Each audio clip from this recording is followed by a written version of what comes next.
Hello, hello.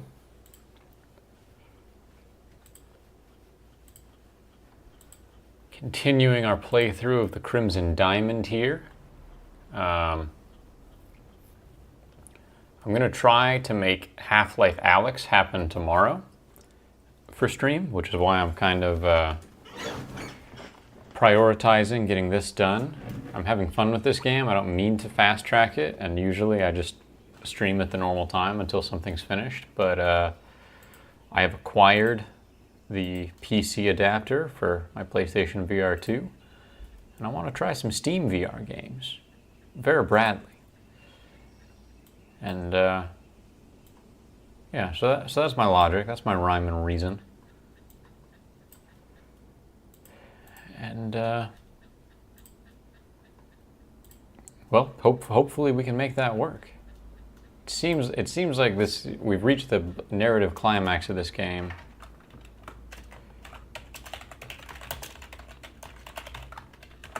And we can maybe watch those plot threads resolve together.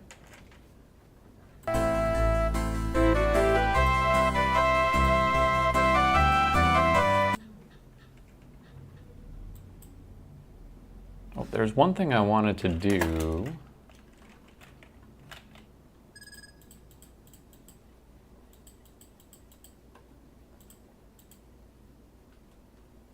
White powder residue.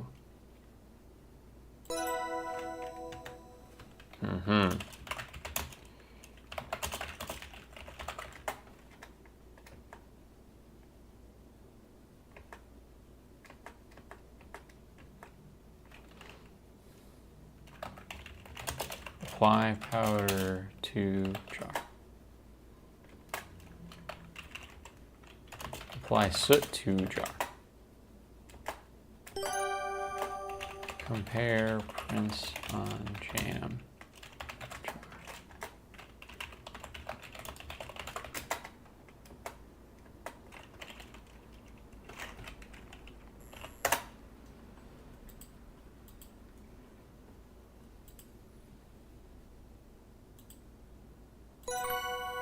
Ah, the fingerprint belongs to Nessa.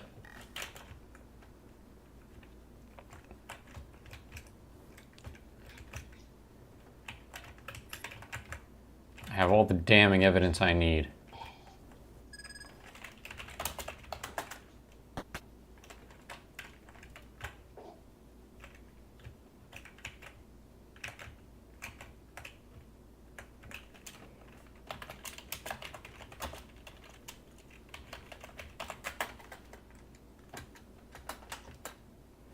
I know that the flypaper here at the lodge contains arsenic.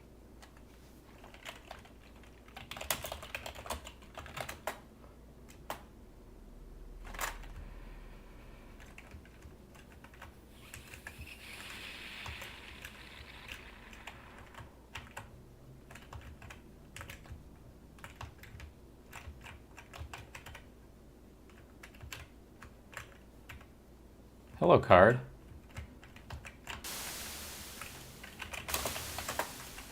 I want to look at the body again.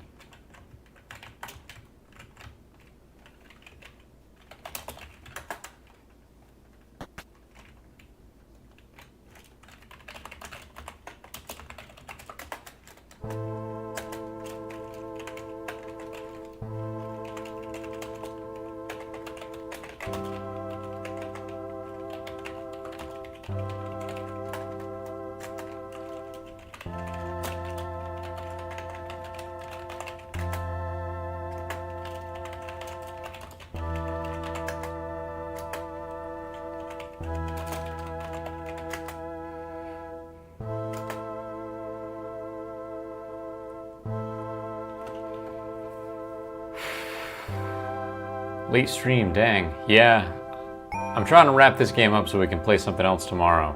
Because I have a feeling we don't really have a whole stream's worth of content left. And I got my my PC adapter for the old PSVR 2. And I want to play Half-Life Alyx pretty badly. Let's try to make that happen. Um,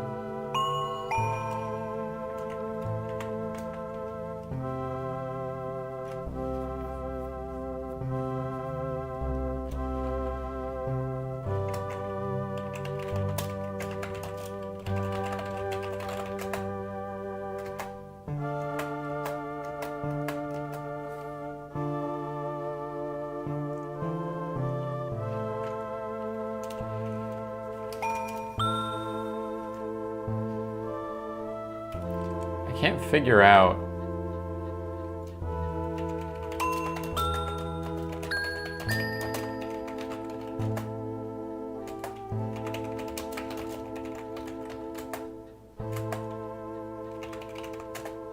Margot is laid out on a log wooden table in the root cellar. Yeah? Okay.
Check her ribs.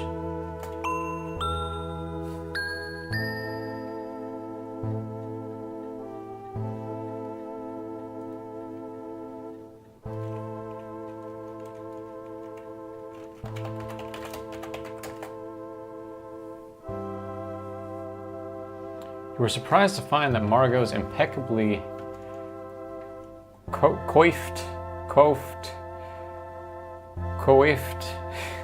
hair is hiding some thinning areas and a few bald patches. There we go. That's the info we needed.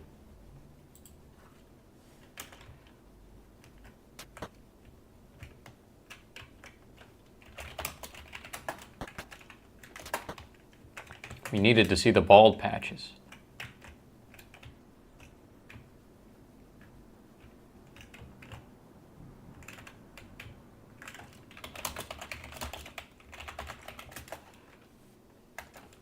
I've examined Margot's body and made some interesting observations about the state of her health before her death. What, about Margot's hair? I don't think allergies would account for the poor condition of Margot's hair. It's brittle and seems to be falling out, creating thinning and balding areas on her scalp. But I'm no doctor. Maybe taking some of her hair to a laboratory for analysis would be fruitful. Margot suffered from aches and pains that had gotten more acute recently. That would be suspicious. I should really take a closer look.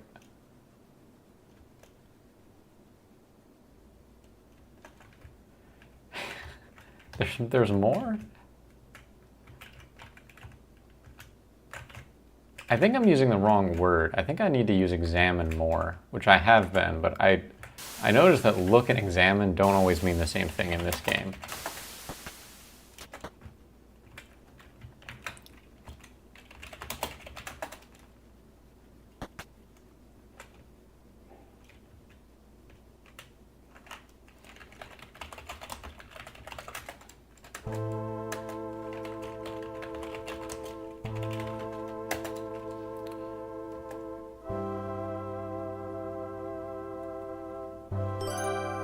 Unusual odor emanating from her lips.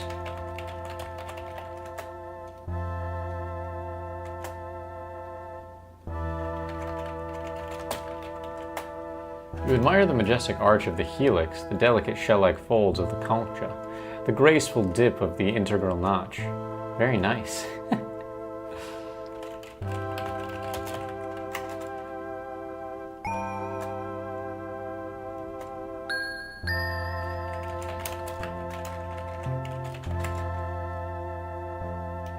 Ah. I want to open those peepers. Show me them peepers. Intense scrutiny of Margot's skin reveals no bruises or abrasions, but you do find some rough scaly areas on her hands and feet, darkened areas, and red patchy lesions on her lower legs.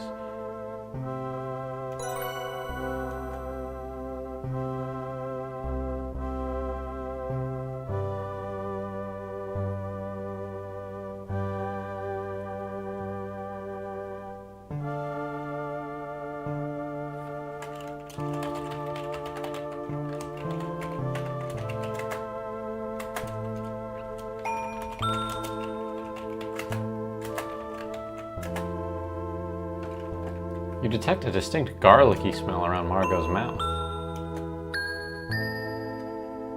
Come to think of it, Jack hasn't cooked us any meals using garlic. And she doesn't eat garlic, she avoids it altogether.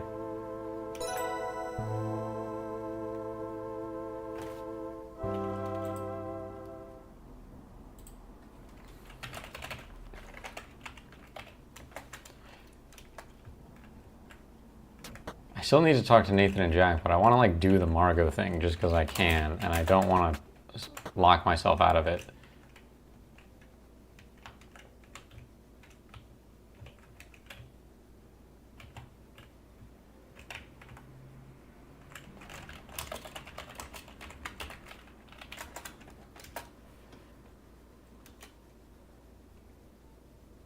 These don't look like bug bites or anything else I can easily identify. Yes, I agree with you on that. What about Margot's hair? I don't think allergies would account for the poor condition of Margot's hair. It's brittle and seems to be falling out, creating thinning and balding areas on her scalp. You mentioned a garlic scent around the body. Yes, I noticed that near Margot's mouth. That could indicate a number of things, the most likely of which is that she ate garlic shortly before her death. But I know that Margot never ate garlic, and Jack never served it to her. So I have no idea why a garlicky smell would be in or near Margot's mouth. Margot suffered from aches and pains.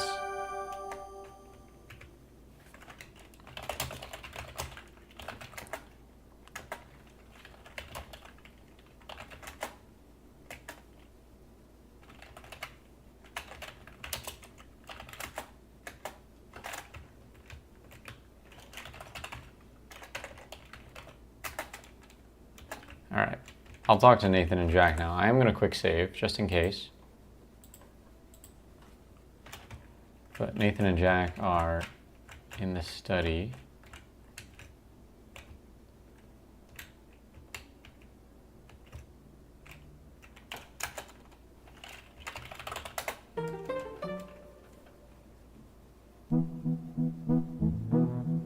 That hussy, that harlot, that strumpet. Where could she have hidden my brooch? I've looked everywhere. Nessa, we can't be hanging around much longer. I finished writing the new will. You've gotten Albert's report. We're finished here.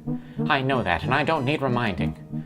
Once we're finished searching here, we'll get back to Evan, make him sign. Shh! Who knows who's listening? The walls have ears. Yes, yes.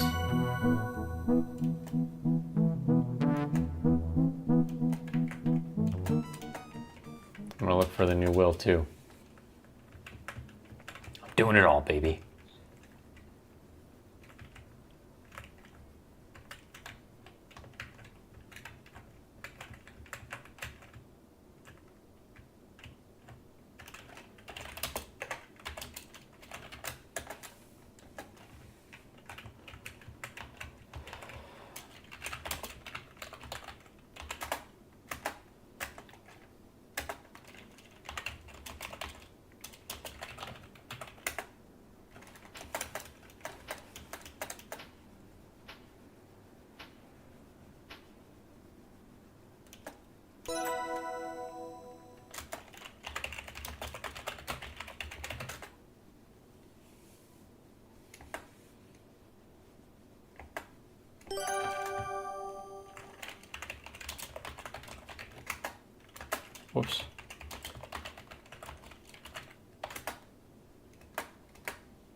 Some people hide small objects in their shoes. Yep, that's me.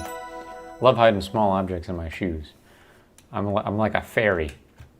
I'm a fey creature that loves putting shiny little things inside my shoes.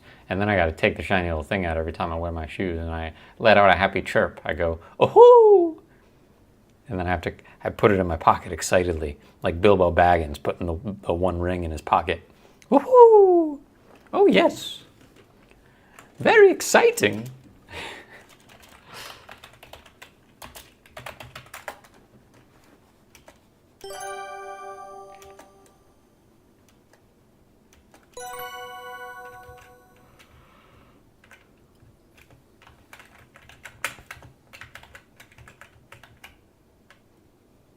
See if I can pickpocket this clown.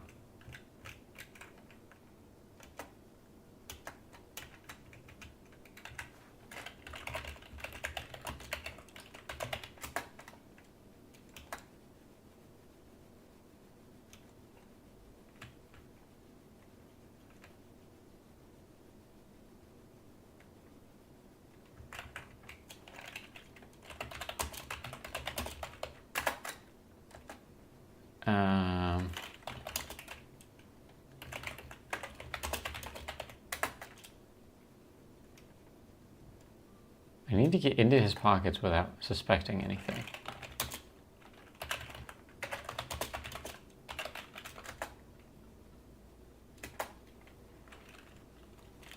Nice vest, Corvus.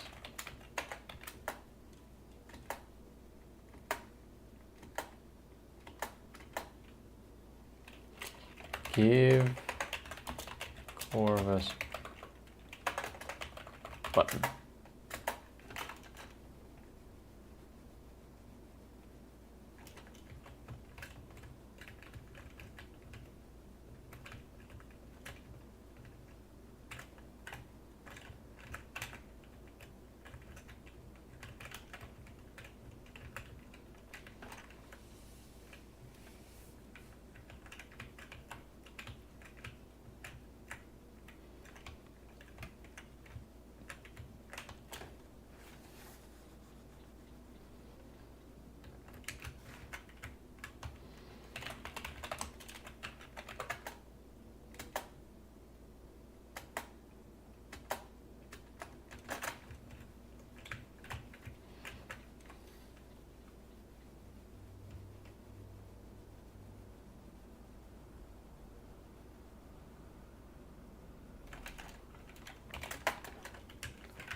Alright, it's still telling me to talk to Nathan and Jack.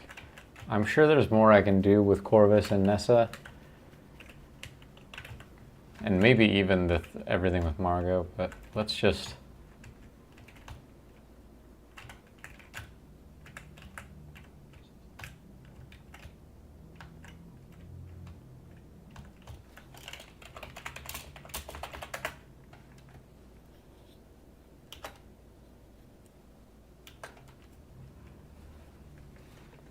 Please, Nancy, we need to figure out where Evans was taken. If you have any ideas, I'm all ears.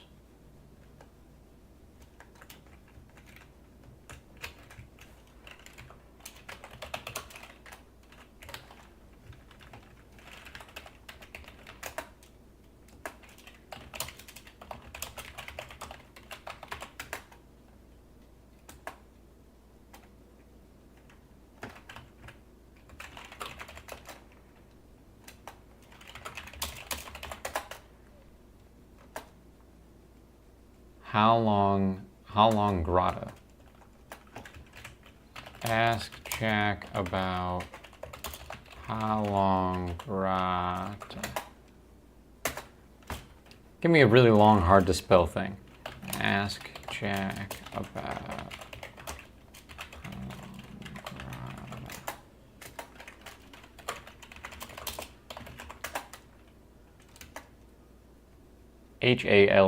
Hallon, grotto. Ask Jack about Hallon, grotto.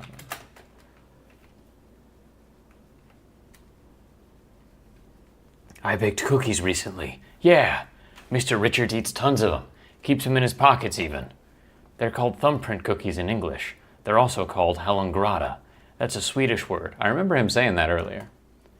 What does Hellengrata mean? Oh, right. It means raspberry cave. Oh.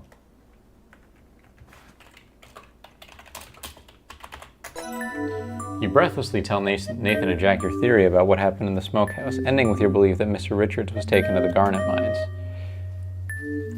You think Mr. Richards was taken to the garnet mines? Those have been sealed shut for decades. Which makes them a perfect place to hide someone. Uh-oh. We should drive out there and check, just in case. I agree. It'll take some time to prep the automobile. To the carriage house. I'll meet you there. I'm gonna fetch Ranger Murdoch. Stay put here in the lodge, Nancy, in case Mr. Richards comes back.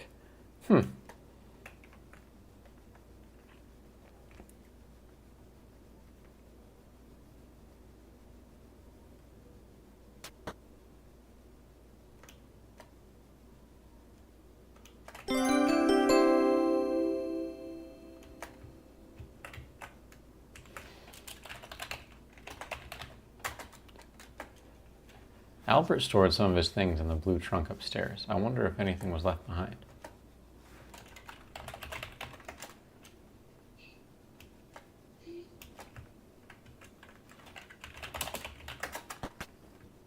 Take a look at Albert's room.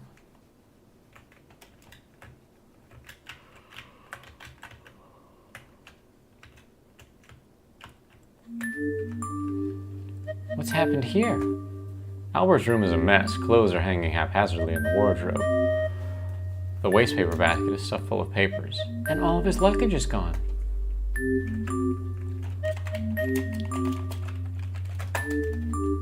You can see some crumpled papers in the wastepaper basket. They don't appear to have anything written on them.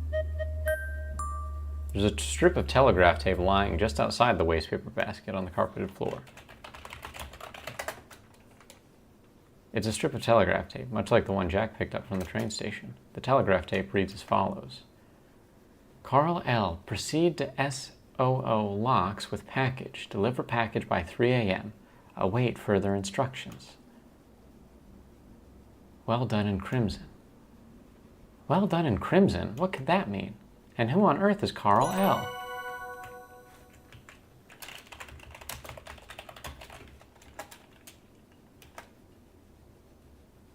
A cylinder wrapped in red paper is partly concealed under the bed.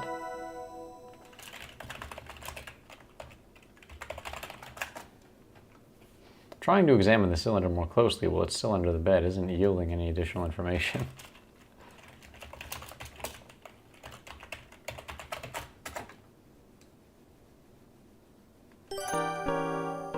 Uh-oh, I think this is a stick of dynamite. Yep, it's a stick of dynamite. Looking at it makes you sweat. Dynamite is not a standard piece of mineralogical equipment.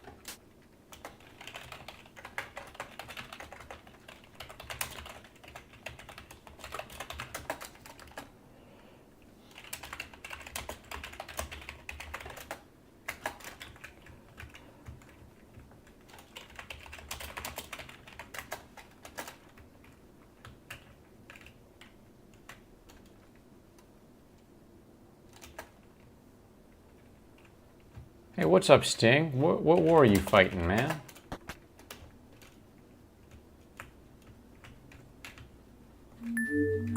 Oh. The big blue trunk's lid is up and the padlock is hanging open. I wonder what was stored in here.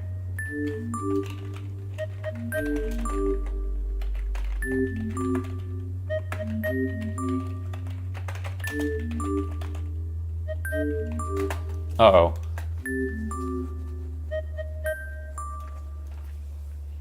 There are some old threadbare linens lining the interior and obscuring the trunk's bottom. But by methodically feeling around inside, you discover a bullet and a blasting cap. My father was in construction. I know a blasting cap when I see one. Ex machina ass explanation. But why would Albert put these in here? Jack let Albert store his things in this trunk. He wanted to lock this all away. The same as how he demanded to stay in Jack's room, the only bedroom with the lock. Seems like Albert was concerned about keeping his secrets. And he's armed? Uh-oh. He was carrying dynamite with him, too. It was wise of him to store the dynamite and blasting caps separately. He seems to know more about demolition than mineralogy. Albert isn't who he says he is. I believe he's headed to the Solocks to sabotage them with explosives. I found a bullet and blasting caps in the blue trunk. Albert's probably armed, and is fairly well acquainted with how to use explosives, seeing as he knew to store his dynamite and blasting caps separately. This doesn't bode well. And I think he tossed my luggage out of the train to eliminate my field kit, so I couldn't interfere with his sham field work. I need to head to the carriage house and tell Jack, Nathan, and Ranger Murdoch.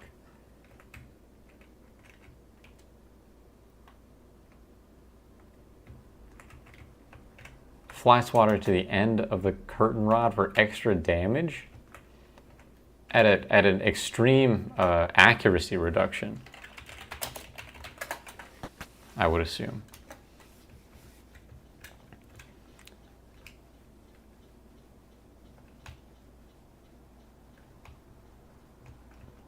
You can always just smoke the fly out. Oh. What's this? The double doors have been thrown wide open. You can see Ranger Murdoch and Jack inside the carriage house. They look nonplussed. Jack, what's going on? The automobile's gone, Nancy. I can see that.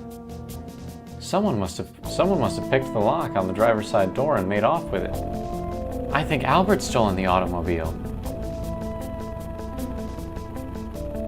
It's a huge water bug. Oh, those are terrible. Terrible insects.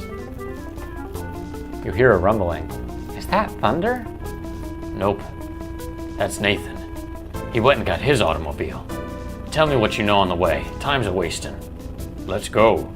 Right. It's going to be a bit of a tight squeeze and a bumpy ride. It's actually Evan's father's old car. I've managed to keep it running decently well, though the shocks are pretty stiff. Godspeed, Sting. You'll do it. Decently well? Here, it'll be fine, Nancy. Just hang on tight.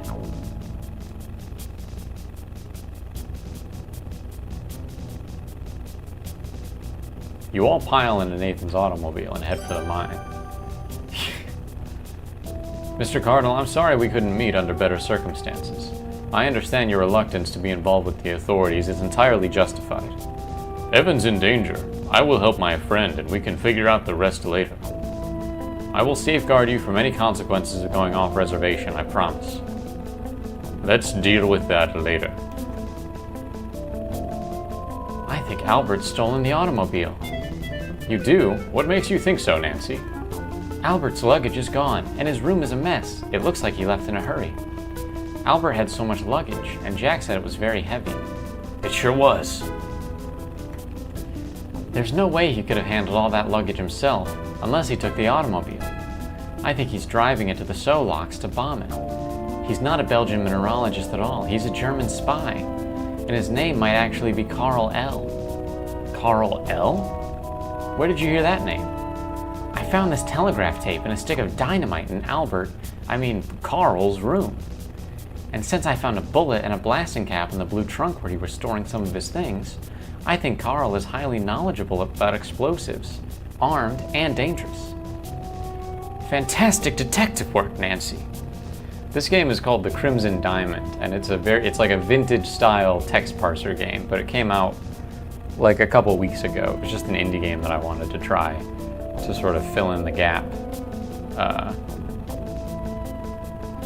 Fill in the gap between Bloodborne and Half-Life Alyx, which I hope to play tomorrow. I need to notify the appropriate authorities and follow up on this imminent threat. Oh, also, I think Albert's got a gun. He's been storing bullets in the blue trunk. And he's knowledgeable with explosives. He was storing the blasting caps and dynamite separately.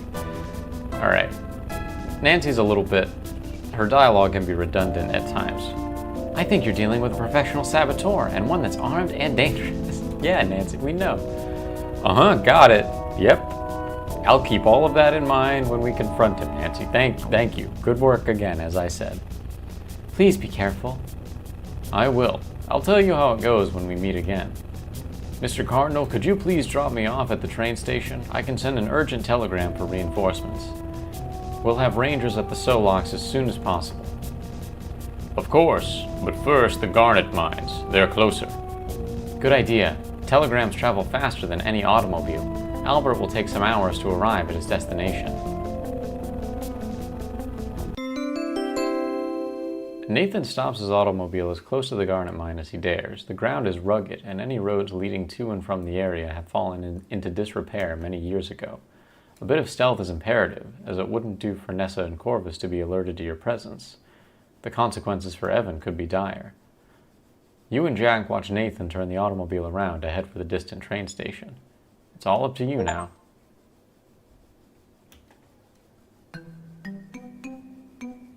The mine entrance has been blasted shut. This can't be where Nessa and Corvus took Evan. Oh no, my theory's wrong. Nancy, wait a minute. This is the closest entrance to the mine. They were on foot.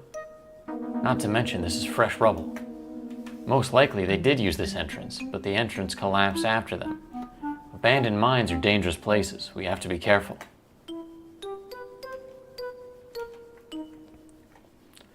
Dunno, but I'm gonna grab that shovel and start digging.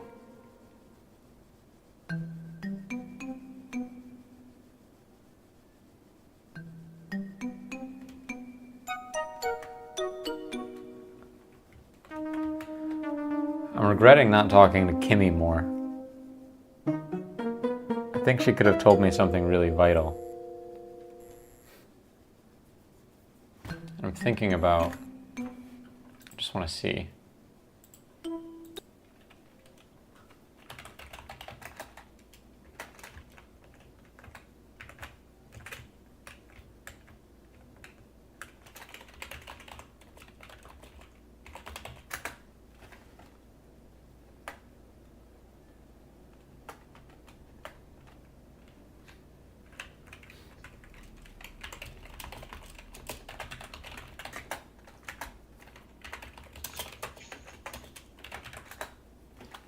Fieldstone fireplace looks like it would come in handy on chilly night. There's a fireplace tool stand next to it.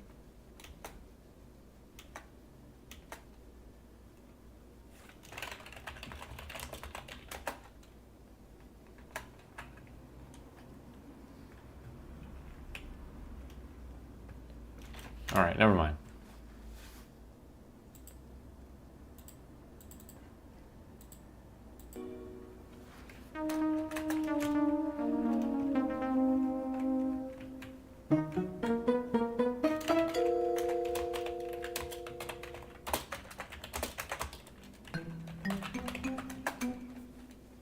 Dynamite can seem pretty scary, but unless you're extremely incautious, it's unlikely it would explode on its own.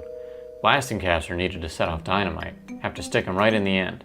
Not to mention a charge from a plunger detonator needs to be sent to the cap through a detonating cord. That being said, I wouldn't be all that comfortable walking around with a stick of dynamite in my pocket. Ha! Right.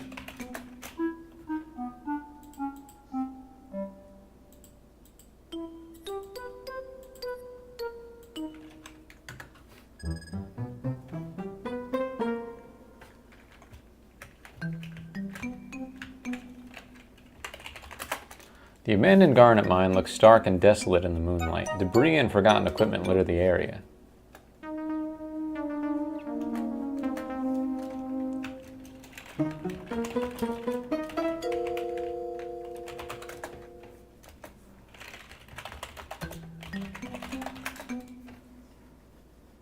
The plunger detonator has been weathered from many years outside. The wood is desiccated and splitting. The screws are rusting.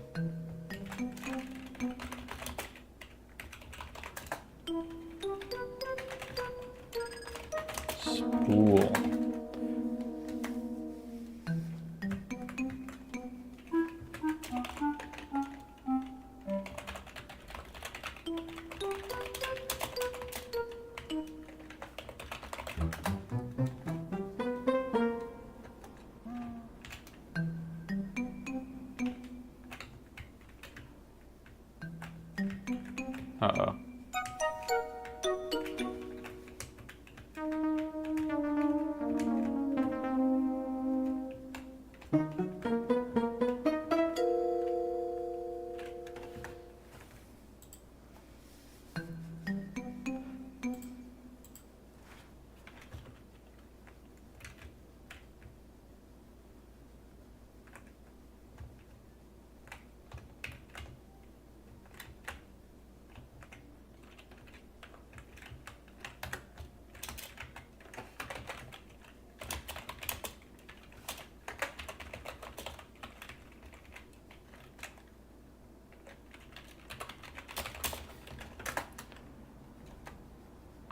Halon Grata.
What's your advice if it goes airborne? Run or drop to prone on the floor?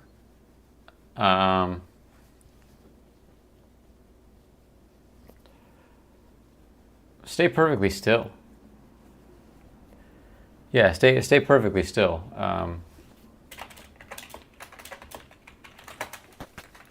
Sort of your best odds against any bug. And I firmly believe this with bees, especially. Like bees and wasps. If your goal is to not get stung, right? Say there's a bee in the car. Open the window. Don't move. Don't move. Hold still. Wait for it to exit out the window. Obviously you're trying to whack this thing. That's fine. But bugs are really stupid, and it'll think that you're a statue as long as you don't move. But if you're moving a lot, it's gonna steer clear of you because they innately know to just like steer clear of stuff that's thrashing around. But if you're still, they don't have any sense of like, that thing looks like a person. You know, they just see like a still object and they're like, oh, that's safe to fly near, land near, and then you'll have a shot.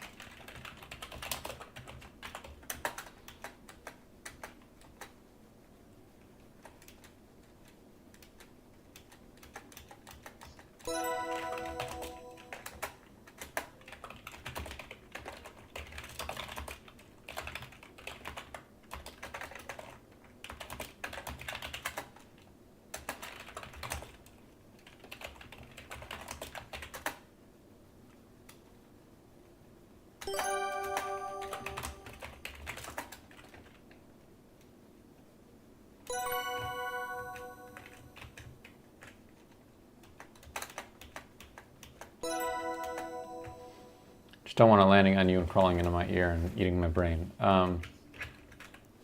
Valid fear? Valid fear.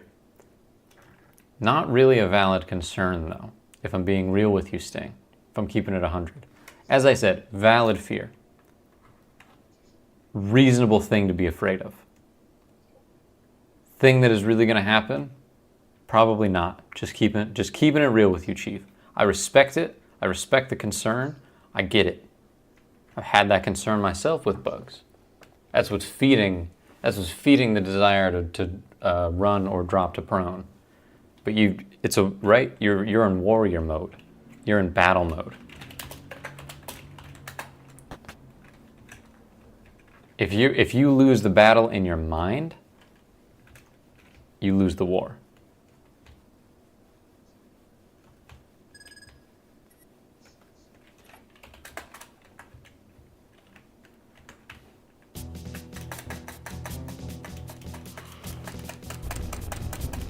That's right.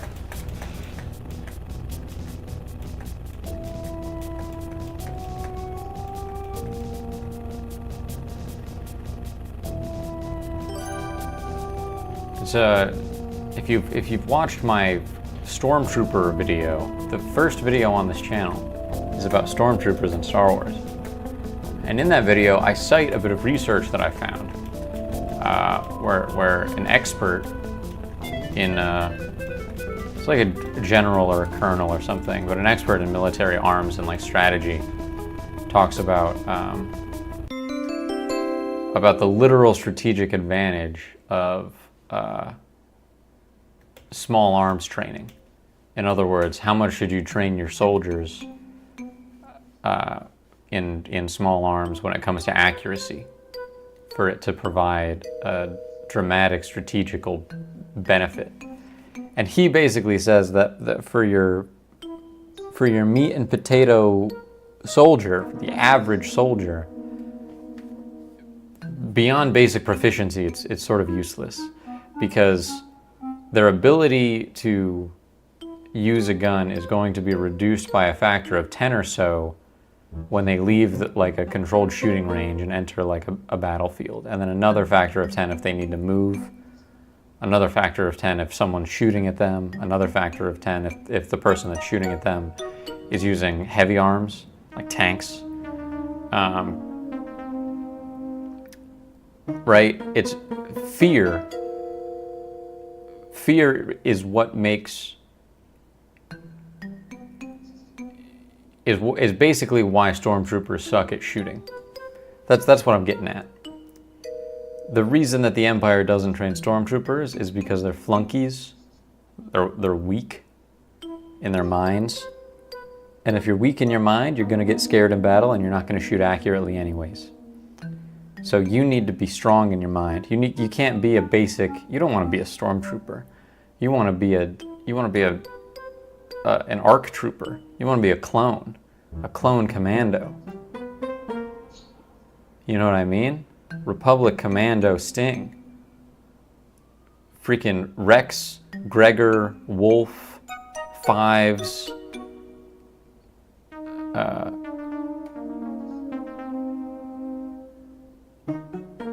Hunter, Tech, Echo,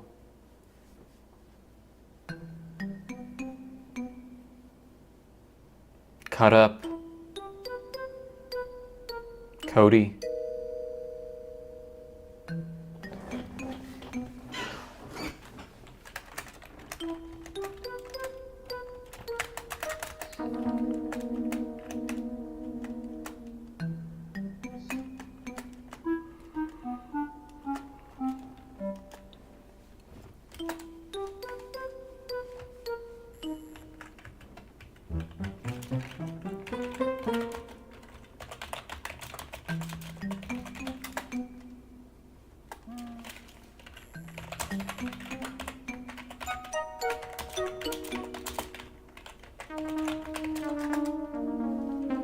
Carefully insert the blasting cap into the dynamite.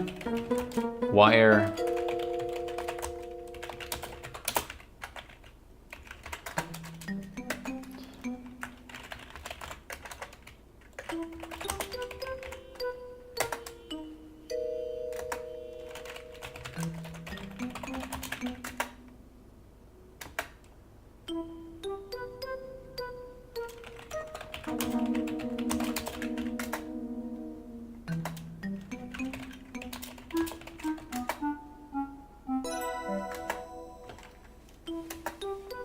Disclaimer. The developer of this game assumes no responsibility or liability for any errors or omissions in the process depicted, particularly dangerous ones involving explosives. Do not attempt anything in this game in real life.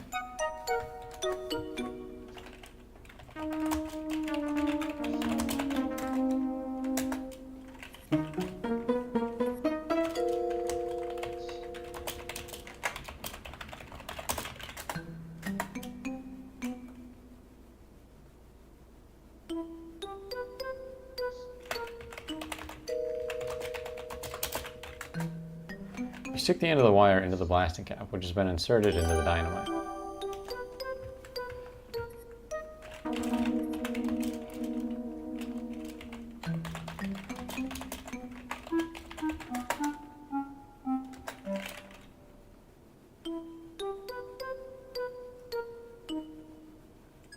thank God I said that. I was almost thinking about talking to people. I know, me too, Sting.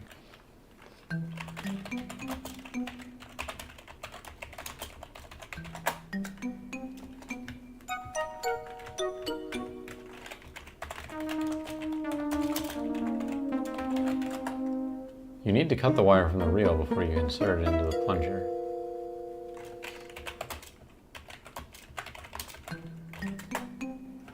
I'm all set. I just need to cut the wire from the reel and insert the cut end into the plunger detonator.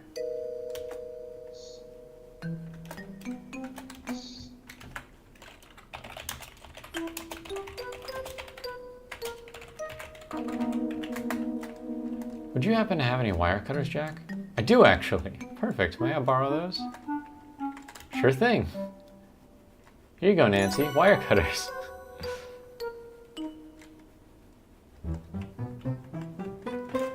Oh, here, I'll turn on live chat. Sorry about that, Kira. I usually forget to do that. Live chat is less likely to be censored. You can get away with murder IRL? Bet. Totally. Using the wire cutters, you snip the wire from the reel.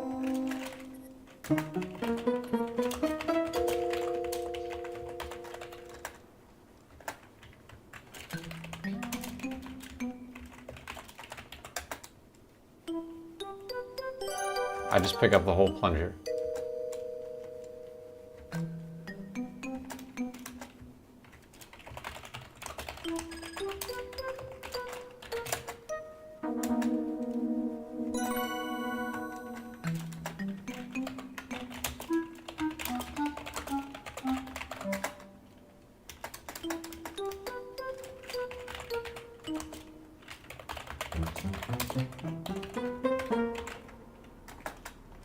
Jack, I'm ready to set the explosive charge. Got it, Nancy. Give me a second. I didn't tell Jack about the explosive charge. Ready. Okay, we're all set.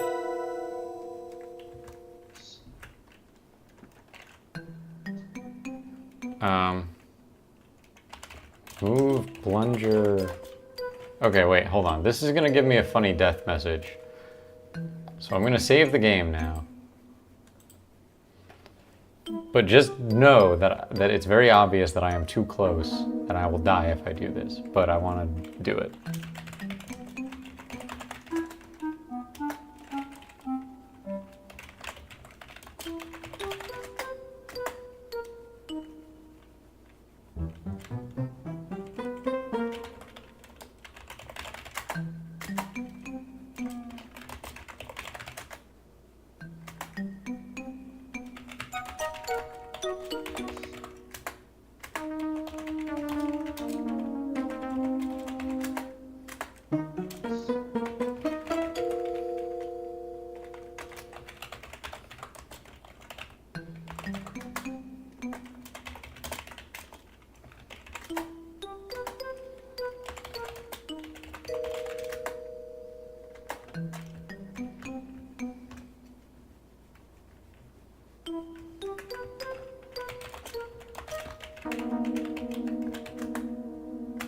Here we go.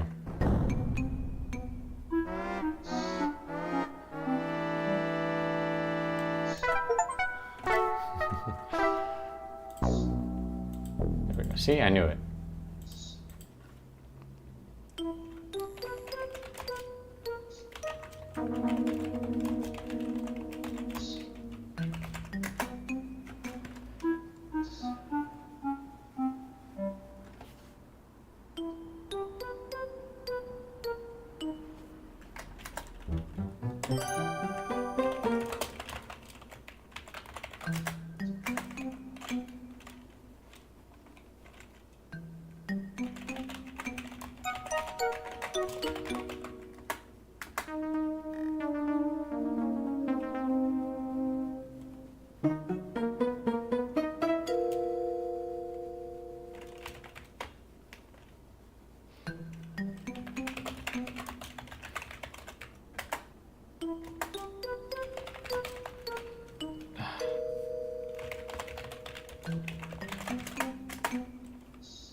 What was my wording before that worked?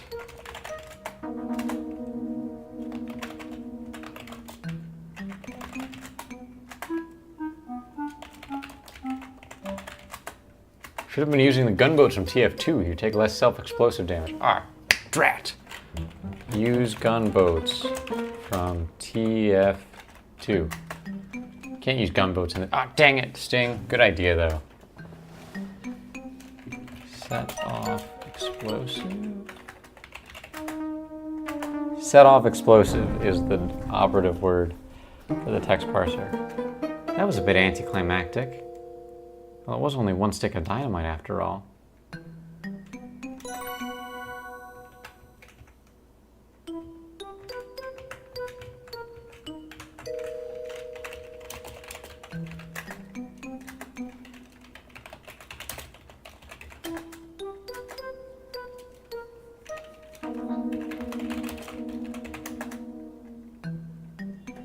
Upon closer inspection, you conclude that the rocks and rubble are native to this area and are biotite schist.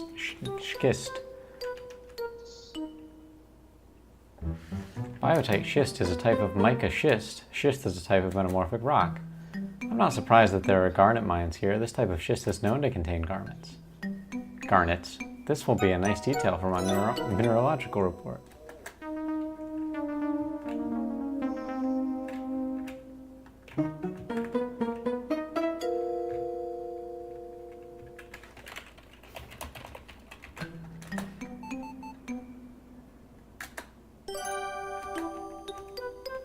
Rock sample, baby.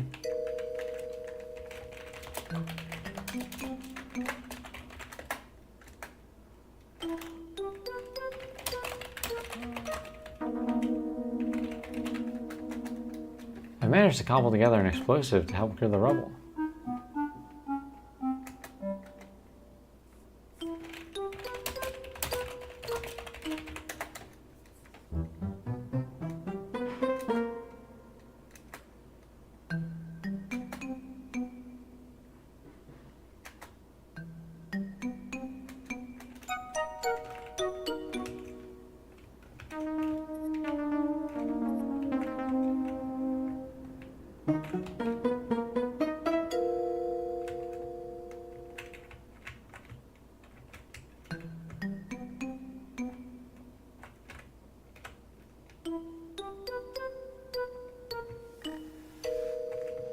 Like, did this just not work?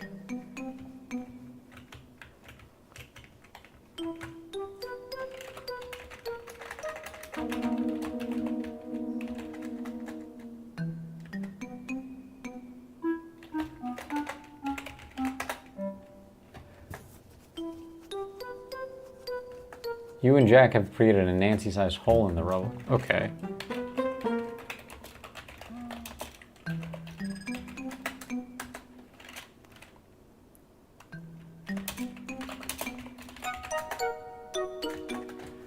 Nancy, this is really dangerous. Let's widen this hole some more so I can go too. Evan's in danger. There's no time to lose. If you keep working on the rubble, and follow when you can. Okay, Nancy, you're the boss. But be careful, you hear? I will, I promise.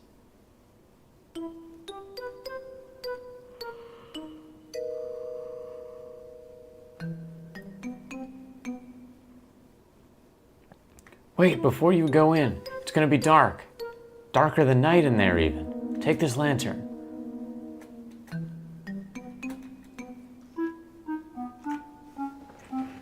Jack lights the lantern and hands it to you. Thank you, Jack. I've got another one, so don't worry about me. You're not the only one with big pockets. Good luck, kiddo. Thanks, Jack. Whoa, whoa. Seeing the lantern's light reflects brilliantly on the thousands of red crystals embedded in the walls, you're suddenly reminded of why you traveled here in the first place.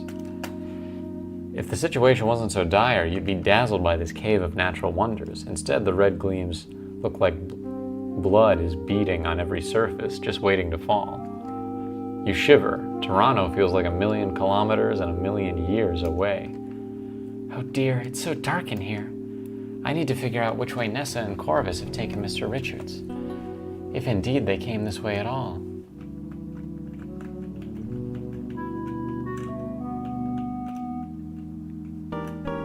Whoa, whoa.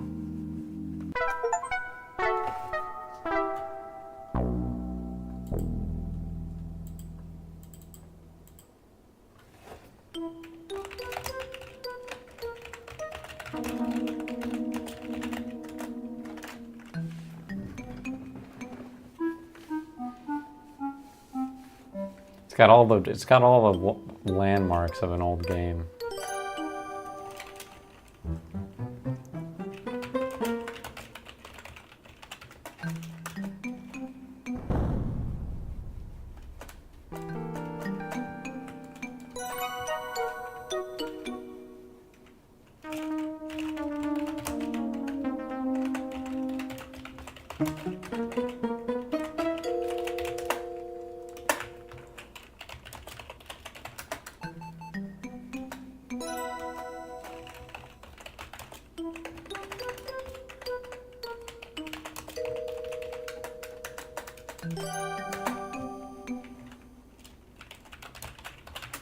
What are your top 5 sneezes you've done?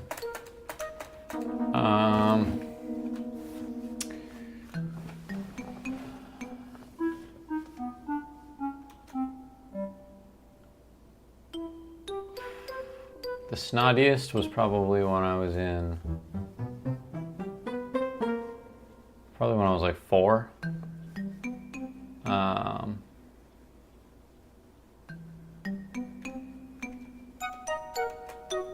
The loudest, I think, was in 2016.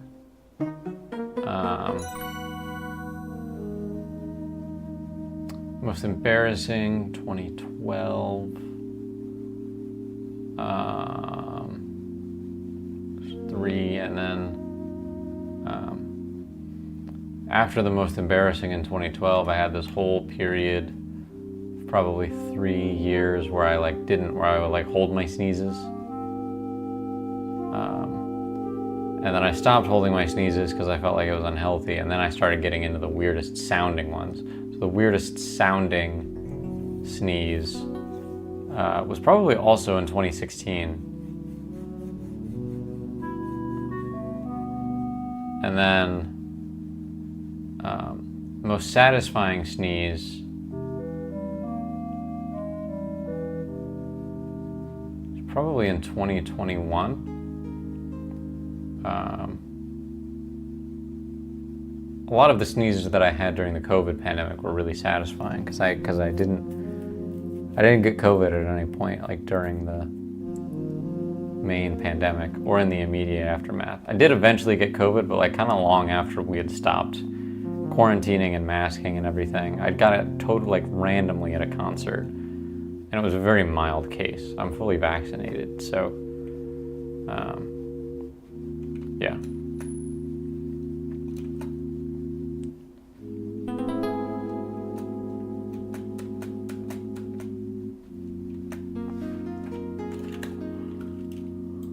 I'm gonna save the game just so I don't have to go through that nonsense again.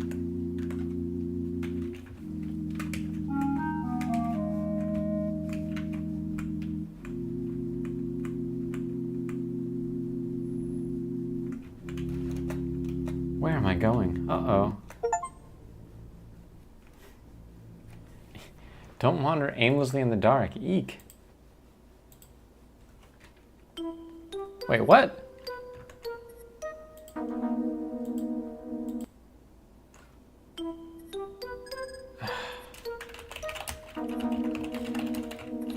Should have paid more attention.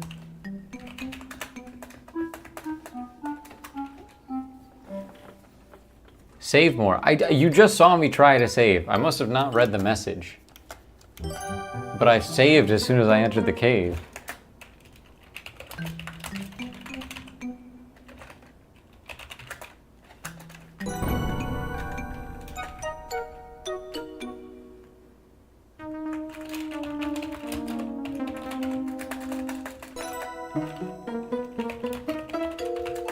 Double save, of course. I should have known to double save.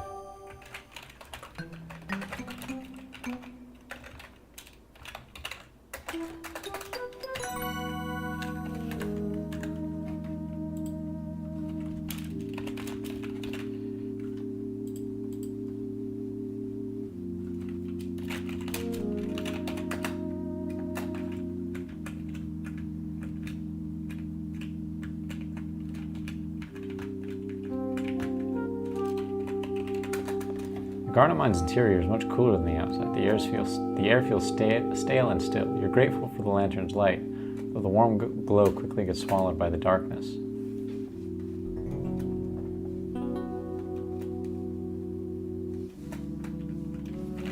Can I take the big shovel?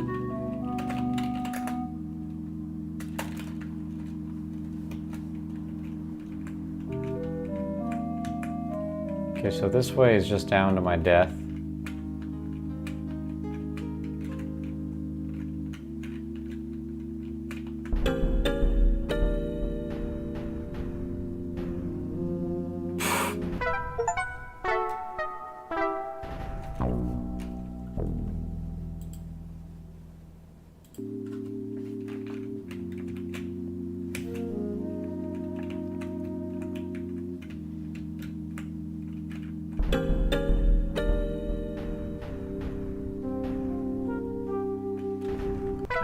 Also get crushed if I go there.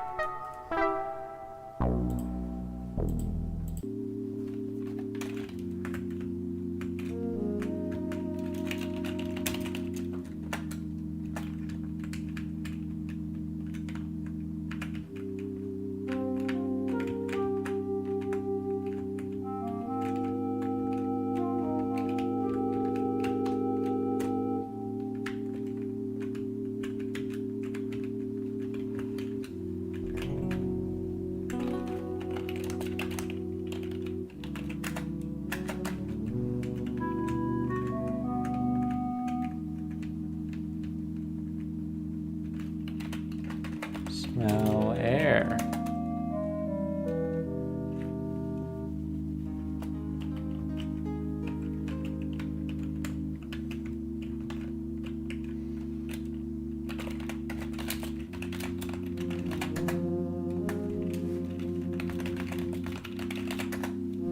From what you can see in the lantern's light, the machine consists of a hopper, a pair of flywheels, and other bits you can't identify. This looks like a jaw crusher. It would coarsely grind up the garnets, but more processing is required to grind them fine enough to be sold as an industrial abrasive. You also see discarded rocks of various shapes, sizes, and colors scattered in the floor under the machine.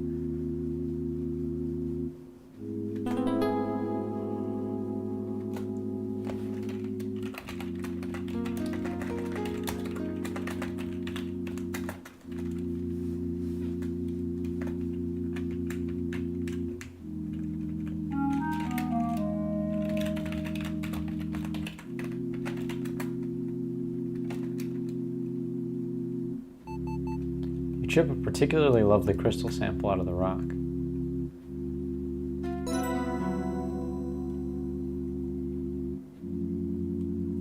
Double input the Konami code backwards to unlock the constant autosave. Ah, yes. I wasn't being a pro gamer with my pro gamer move.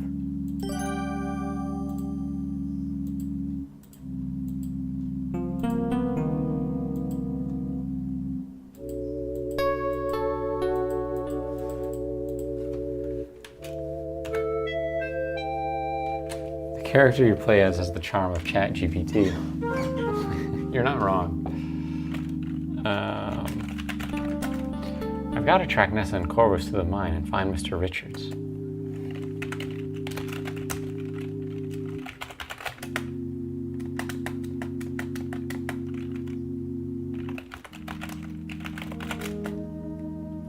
The floor of the Garnet Mine is covered in dust and rock particles. That, plus the lack of wind and weather, has kept dozens of sets of shoe prints looking as fresh as the day they were made.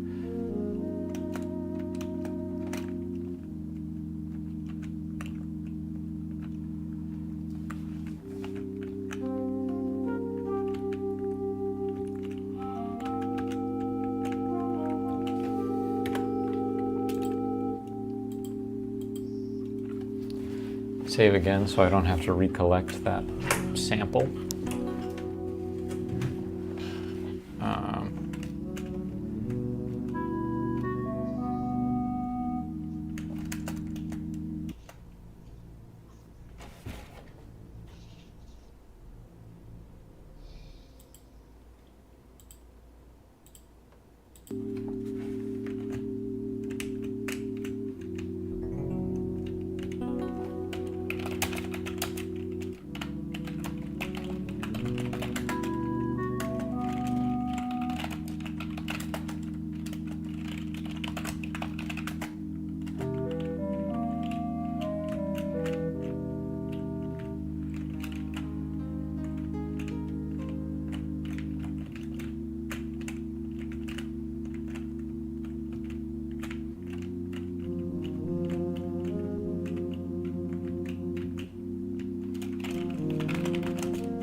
Aha! There are some pointy-toed size 14 men dress shoes prints, and impressions made by size 8 women's shoes, and the size 12 men boots. I recognize this tread pattern from Mr. Richards' other boots. The 3 sets of shoe prints are the freshest after all. Now I need to track these shoe prints and discover where they went next.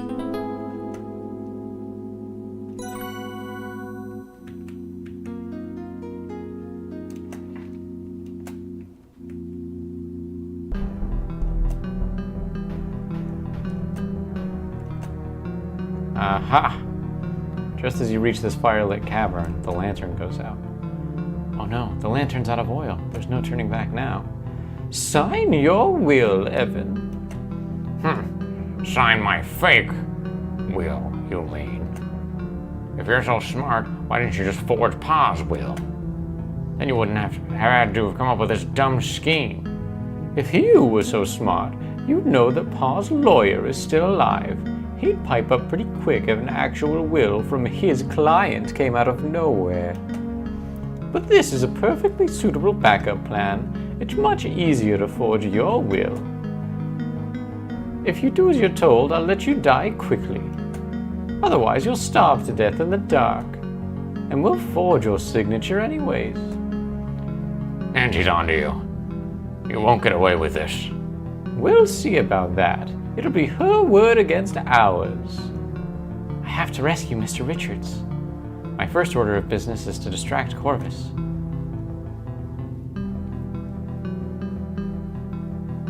So I guess there would be a different ending if I could have gotten the will away from Corvus.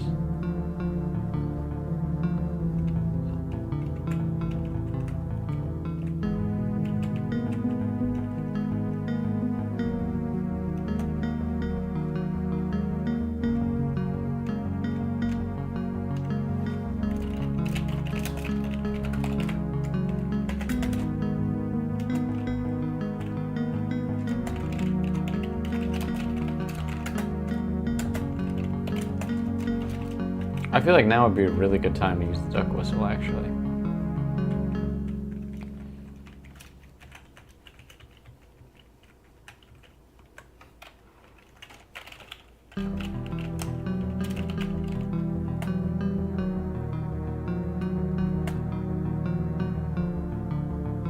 You're currently carrying a river rock, a glacial rock, and some granite.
Found the right thing. What was that? Something coming from the middle passage. I thought I heard something too. I'll take a look.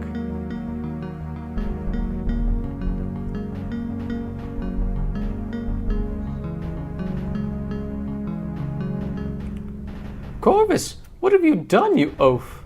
Either Corvus is inaudible behind the pile of rubble or unable to reply. I didn't expect that to happen. I just wanted to create a distraction.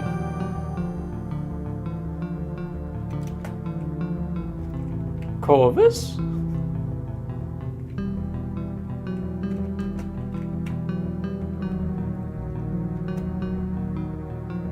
You'd better be digging as hard as I am, Corvus.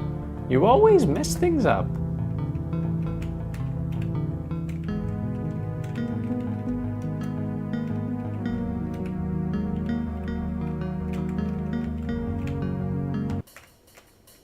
Nancy?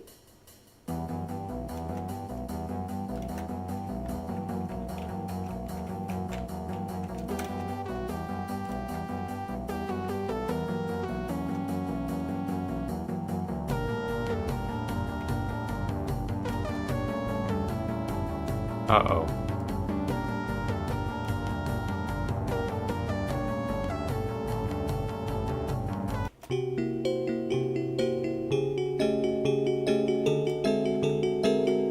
He's allergic to almonds.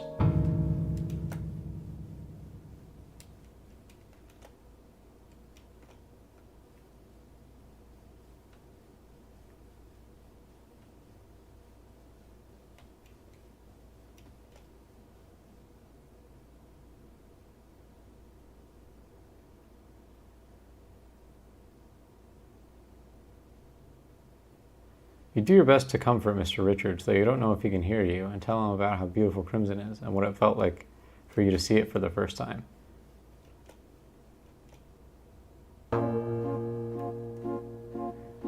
I'm in here, help! Nancy, is that you? Mr. Richards? Ranger Murdoch. Nancy, Mr. Richards is dead. let's get you out of here.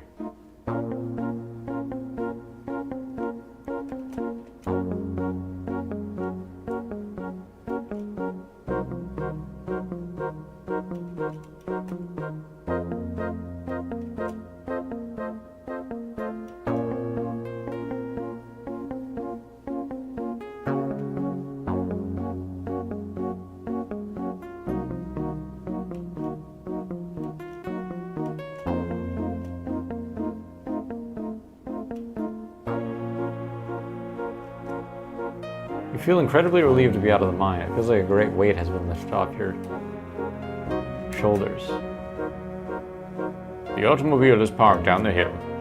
And there are more rangers waiting for us at the train station. How did everyone get here so quickly? Well, it wasn't quick, actually. I'm not really a forest ranger. I'm a member of the Northwest Mounted Police. We've been on the trail of a German spy and saboteur who is rumored to be in this area. We believe he is responsible for the bombing of the bridge of West Crimson. Albert Respa. I mean Carl L. A man known to us as Carl Leffler. You revealed him, Nancy. Well done. And not only that, you tipped us off to his next target would be the Solaks. Right again. As you know, Canada declared war on Germany a few weeks ago. It appears operatives directed by the German Foreign Office have undertaken a campaign here in Canada to delay military aid to Europe. By targeting transportation links such as railways, bridges, and canals, we strongly suspect that Carl L., a man we know as Carl Leffler, is one of those operatives.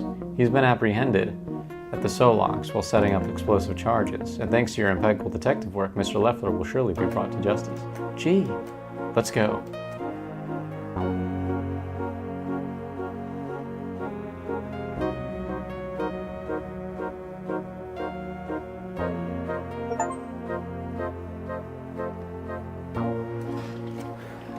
So it looks like I beat it. I do want to try a couple of things to conclusions. The train station is a flurry of activity. Rangers are milling all around, consulting with each other in whispered conversations. Inside, you can hear the nonstop whir and the tick of the telegraph machine. The ranger in charge looks up and acknowledges Ranger Murdoch with a nod. Just the man I wanted to see. Thanks to the intelligence you provided, we were able to alert authorities in Sault. In Sault Ste. Marie, about the impending sabotage attempts on the Solaks. They were ready and waiting and caught the man red-handed with luggage full of dynamite and blasting caps, not to mention a 9mm Luger in his glove box. Thank you, Ira, with the clutch time period save. Imagine his surprise when they called him by his real name, Carl Leffler, aka Albert Respa, German spy and saboteur. I would have loved to see the look on his face. All in all, some mighty fine work, Ranger Murdoch. Crisis has been averted. As much as I'd like to take credit for it, Nancy Maple here is the one you ought to be thanking. She single-handedly figured it all out. All I did was pass along the information. Well then, my thanks to you, Nancy Maple. You're a Canadian hero. Thank you. Though I'll warn you now, you might have been an unsung hero at that. I have a feeling the Canadian government won't want to reveal just how vulnerable we were tonight. It could undermine the public's confidence at a crucial turning point for our country. I don't mind at all, as long as things have worked out for the best. They did, Nancy. Truly, thank you for your service. Now, what have you got here? We've just come from the old abandoned garnet mine. These folks are trying to rescue Mr. Evan Richards, who'd been kidnapped earlier this evening. Unfortunately, Mr. Richards was killed, and the perpetrator, Nessa Crabble, escaped. But we do have her accomplice, Mr. Corvus Shaw. We're aggressively pursuing this fugitive. The charges against her are very serious. We'll use every resource at our disposal. Roger, a busy night. Yes, indeed. Please dispatch some crime scene investigators to the lodge so we can build a strong case. Roger that. I'm heading back down to Toronto now. I need to meet with some higher-ups immediately. The Northwest Mounted Police has commandeered a train back to the city. I've been told you called to... whoops.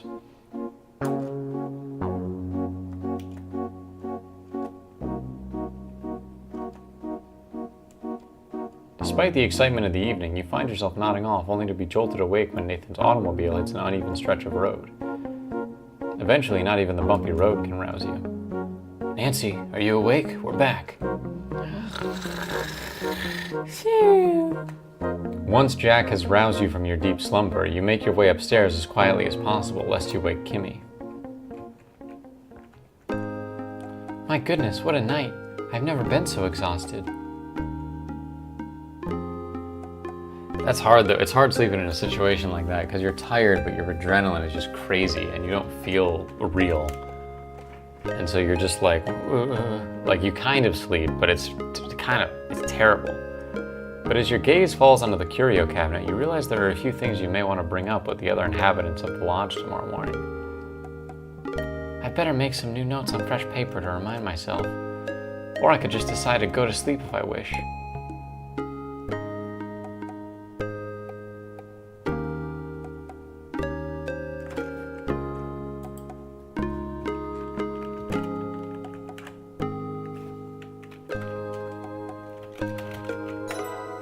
Yes, I suspect someone helped Margot hide the ruby brooch effectively.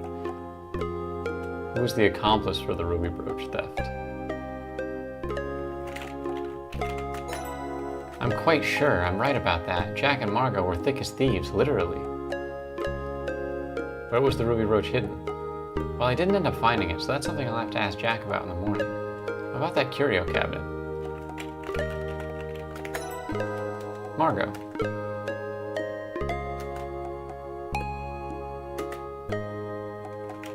Was it also Jack?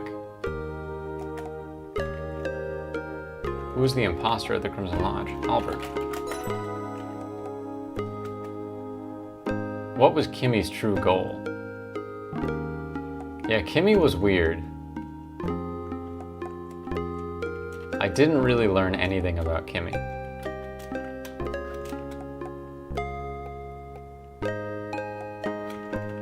Birds. After everything I witnessed, I'm pretty certain Kimmy is just a keen bird watcher who probably had the worst vacation of her life. Were Evan Richards and Nathan Cardinal friends or enemies?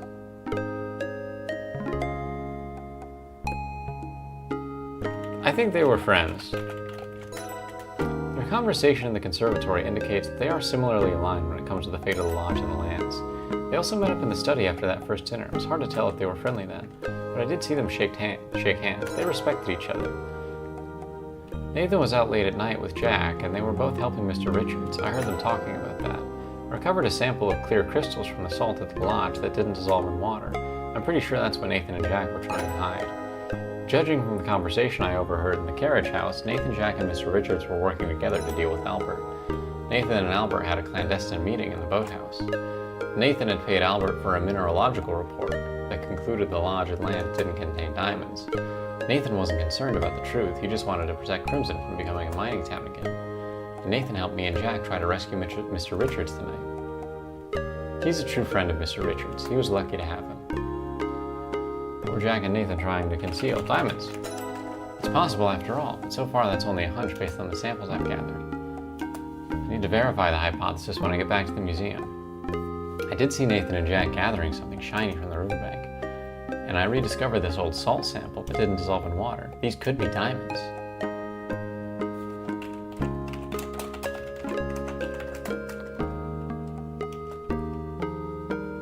Were Margot and Jack having an affair? No. I'm quite sure Margot and Jack were just friends. He explained the meaning of their secretive boudoir meeting. He was helping her inject her medicine. Jack was a good friend of Margot and nothing more. He told me so and I believe him. What's more, the evidence I found backs him up. I found his fingerprints in Margot's medicine kit.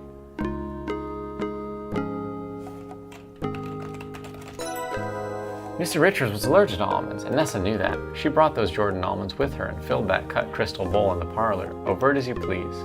Nessa wasn't just being a rude guest, she was a bully. And that's how she killed her brother, poor Mr. Richards.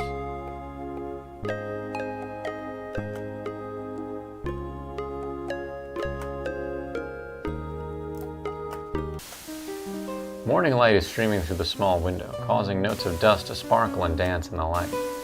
Jack, you helped Margot steal Nessa's ruby brooch, didn't you? Well, I didn't help her steal it. I helped her hide it. I think we were all sick of Nessa's shenanigans. The fucking sink is still on. I turned the sink on in like episode 2 and just left it, hoping that Jack would turn it off and I could get his fingerprint. And not only did he not, but it's still on. I just had a hunch. Margot trusted you. She knew you could keep her secrets. Yeah, it was me. I hid the brooch up there in the closet, after Nessa and Corvus had ransacked.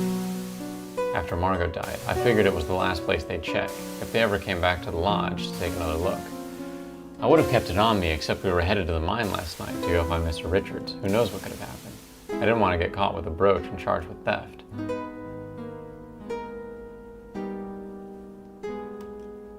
Yeah, I know we've already discussed that. You said the two of you were just friends, and I believe you. Margot knew Nessa and Corvus would rummage through her things. Her vanity has a lock, but she suspected that it wasn't secure. In fact, she suspected it had been tampered with already. I kept the brooch in my pocket for a bit, but when we were fixing to head to the garnet mine, I didn't want to bring it with me. So I nipped upstairs to her giant closet and pinned it to the underside of one of her hats, up on one of those mannequin heads. I figured should Nessa and Corvus return to the lodge, the last place they'd look is someplace they'd already searched. Kimmy, I'm sorry that your birding trip was full of so much drama and tension. I'm very glad I got to meet you. Thanks so much, Nancy. That's very kind. Yes, this was one of the strangest trips I've ever taken. So much unpleasantness and tragedy. But I don't regret coming here. Crimson's a beautiful place. Margot was very kind. Jack and Nathan really helped me feel at home, despite everything. I liked Mr. Richards too. He was the quiet type like me. It seems like we could have 2 more tables set, like Evan and Margot maybe could have survived to the end of the game. And he loved Crimson, I can see why. And Nancy, I'm very glad I got to meet you too. You're one of a kind, brave and clever. No matter what happens, I'm sure you'll make your dreams come true. Thank you, that means a lot to me. I'll try my best. Nathan, I have to know. Yes? I was in the boathouse when you had your meeting with Albert. You were? Where? In one of the canoes, but never mind that. I saw and heard you buy a phony mineralogical report from Albert. I feel like you and had Mr. Richards' best interest in mind. But could you please explain that to me? Of course. I did that because I had Mr. Richards' best interest in mind, and mine as well. Yes, I did pay Albert to write a mineralogical report that stated there were no diamonds in the lands around the lodge. That would make the land worthless to Nessa, and she would stop bothering Evan and go home. Albert seemed to be not who he said he was. I've met mineralogists. He was no mineralogist. I had a funny feeling about him too. He was perfectly willing to prepare the document to say what I wanted for a price. I still have it, with Albert's signature and official seal. I plan on mailing it to the federal government. We can be free of these troubles once and for all. I have to know, are there diamonds here in Crimson? Nathan and Jack exchanged meaningful looks. I think you and Jack were picking alluvial diamonds out of the riverbank when I saw the two of you earlier tonight. I think Jack hides the little diamonds in the bag of rock salt in the smokehouse. I grabbed a handful of salt and dissolved it in water. Some of the crystals didn't dissolve. Nancy, there are diamonds in Crimson. We have to check the riverbanks regularly for the ones that come down the river. Over time, we've managed to extract most of the gems that are in the ground, but soil erosion also reveals them. Every so often, we gotta go looking for more that have appeared. They're easiest to see by moonlight. Evan used to help us. In fact, he used to do it all by himself. Fortunately for us, not many people were around. It was a difficult secret to keep even then. Yeah, till that fish swallowed that whopper of a diamond, and that lucky duck fisherman caught it. Nothing but trouble he was. My goodness, I see. Nancy, we know your field work is very important to you, and we certainly can't prevent you from divulging anything you may have discovered here. We can only ask you to think about what that news could mean for Crimson. We like it how it is now. I do too. And so did Margot. What'll happen now? That'll partially depend on you, Nancy. Pile into Nathan's automobile. You're touched that Kimmy will make the long, arduous trip to see you off. As the automobile trundles away from the lodge, you crane your neck and take one last look. I'm really gonna miss this place, in spite of everything. You turn and face forward. The rattling of the rough road makes it hard to think. The only coherent thought you manage to have is, what will you tell your boss? And what could that mean for your future? Thank goodness the bridge has been repaired enough to allow trains to cross it again. Repaired enough? Heh, you're traveling light, Nancy. I wouldn't be too concerned. All right, Nancy. The train's gonna leave soon. You be well. Oh, but what about you, Kimmy? I've talked it over with Jack and Nathan. I think I'll stay on for a bit. It's been so tense here. I want to relax, enjoy the birds, and the fall migration is starting in a few weeks, and the leaves will be changing color. I've promised Jack that I'll help with the lodge chores and earn my keep. That's wonderful news. I wish I could stay longer too, but I've got to get back to my job in the city. Good luck, Nancy. I'm going to miss you. I'll miss you too, Kimmy. Be well. Goodbye, Nancy. Yeah, bye, Nancy. Now go on. The train's not going to wait forever. Right. Choo-choo.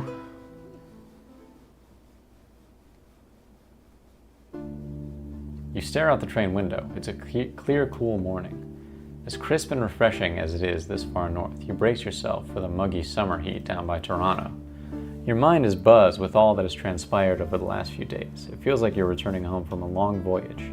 You can't help but wonder, did you miss anything? Did you leave any loose ends? Would you like to be privy to some helpful introspective thoughts, yes or no? Yes. You ponder the thoughts you had the previous night before bed. If I'd confronted Jack with hard evidence, I might have gotten a confession. What could have happened to the Silver Steins? Maybe if I asked around after Margot's death, folks would feel less protective of her and more talkative. Albert was an imposter, no question about it. He was definitely not an expert mineralogist. You broke game again. How, Ira? The glacial erratic boulder was not mineralogically relevant to this region. He had no idea. Was there another detail that I missed that would support my theory that he wasn't a well-read mineralogist? Albert's actions certainly didn't help his mineralogist charade. What about his words? Was there any written proof that he wasn't an expert mineralogist? I'm pretty sure that Nathan was Mr. Richards' friend. Did I miss any important details of his actions?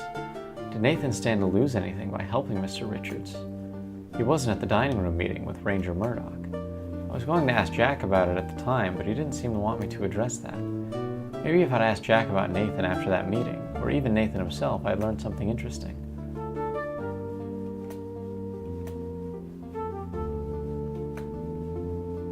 As for Margot's death, I suspect Margot had been poisoned. Some kind of sample for Margot could be analyzed to verify that. I had to collect a sample from Margot. Perhaps her drinking glass was worth a closer look. Yeah, that would have been a good idea. I have a feeling Corvus's satchel contains important information that I've overlooked. The area between the jetty and the smokehouse probably could have used further scrutiny. I never found Nessa's ruby brooch. I wonder if it was hidden in the lodge.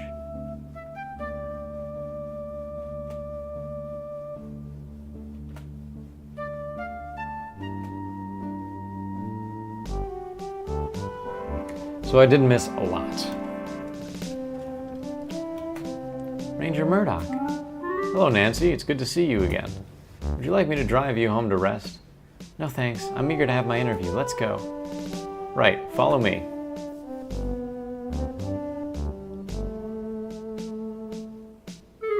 You look over at the wanted posters on the bulletin board and see a familiar face. The face has familiar features, but the expression gives you pause. It's unmistakably Margot, but she looks scared and angry, and the name is different too. The Margot you knew was at peace, kind and caring. You feel fortunate to have met her when you did. The poster lists her offenses as assault, theft, racketeering, public nuisance. Nancy? Sorry, just lost in thought. Ah yes, that person has been on the most wanted list for a few years now. Skagway was a near lawless place. Sometimes who the criminals were was a matter of public opinion. And sometimes, if you didn't make friends with the right people, you could get stuck with all sorts of trumped-up charges. Does she look familiar to you? No, I don't recognize her. Very well then, let's begin. Suddenly, the door bursts open to reveal your boss, Professor Plummer. Nancy, there you are. Welcome back. I heard the train come in. Sir, we're in the middle of a confidential interview. My apologies, I won't be a moment. Nancy, what did you find? Are there diamonds in crimson? I must know. Yes or no? No. I'm afraid I didn't find anything significant, Professor. I managed to obtain some good samples, though, and I think I'll still be able to produce a good report for my fieldwork. It just won't be very exciting. Oh, I'm sorry to hear it, Nancy. As for exciting, most research isn't. Don't worry too much about that. Come see me when you're ready, and I'll help you with your report. Thanks so much, Professor Plummer. Oh, this game just keeps going, huh? Take care, Nancy. See you soon. Okay, now let's really begin. Any information you provide will be kept strictly confidential, of course. Thank you, I appreciate it. We've detained Nessa Crabbe in connection with Evan Richards' kidnapping and murder and attempted fraud. After examining the area, we believe Mr. Richards was assaulted at the jetty near the lodge. Do you have any evidence connecting? Yes.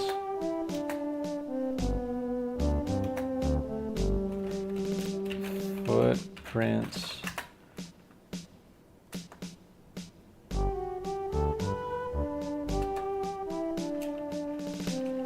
Fingerprints.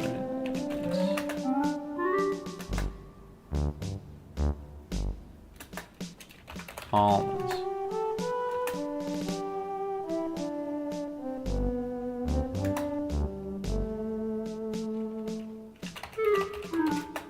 I found Nessa's fingerprint on a shattered crystal decanter at the jetty. It was made of thick glass. It wouldn't have been broken from being tipped over or dropped from carrying height. I think Nessa had a confrontation with Evan on the jetty, during which she forcefully threw the decanter down, causing it to break.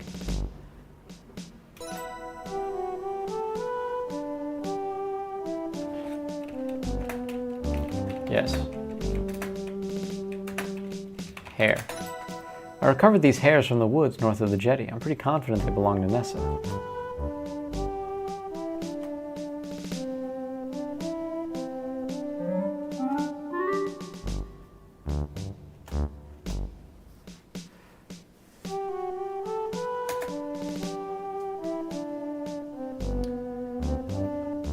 Do I have anything else? I don't think so.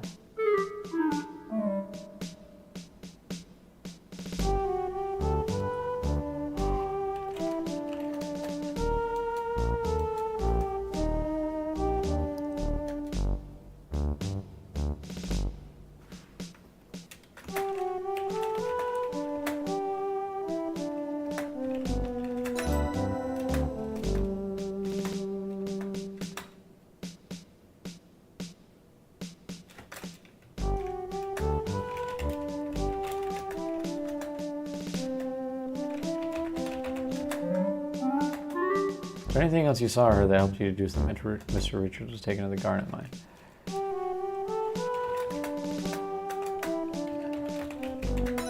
Mr. Richards had used the jam from Jack's thumbprint cookies to draw a hidden symbol. The symbol was a red circle surrounded by a round red border. It was raspberry jam. I tasted it. Yes, it was delicious.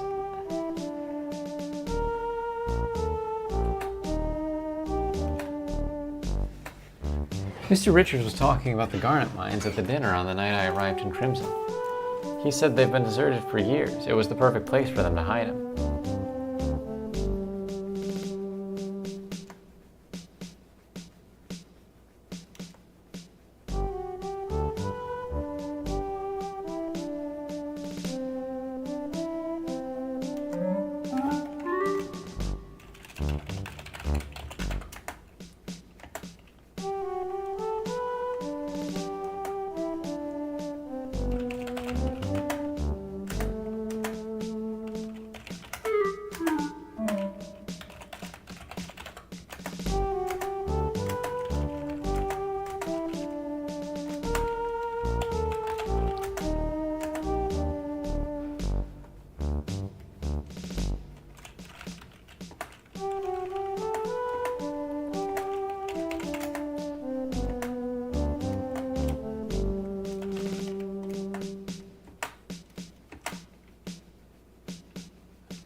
Do you have any other knowledge that might contradict Nessa's claim that Evan's death was accidental?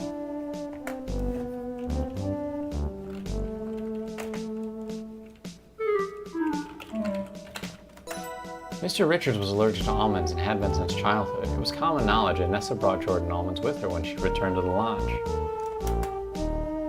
I found the shattered pieces of Jordan almonds in the smokehouse, where I believe Mr. Richards was briefly held. Okay, yeah. What's more, there were more Jordan almond pieces in the cave where Nessa brought him. There's no doubt in my mind that Nessa brought the Jordan almonds to the lodge, knowing full well how dangerous they were to Mr. Richards.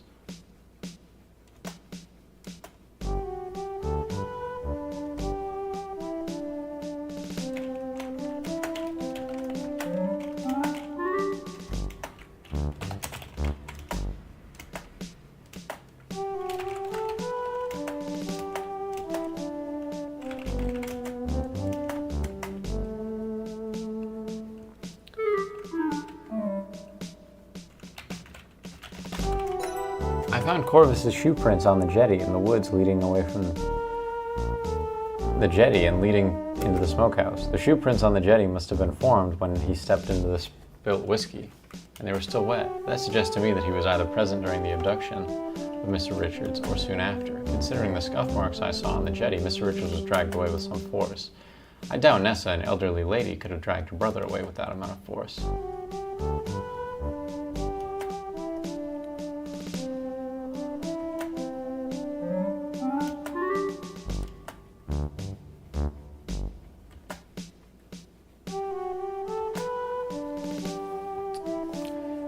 I really want to say the will, because I feel like there's a ton of evidence about it, but...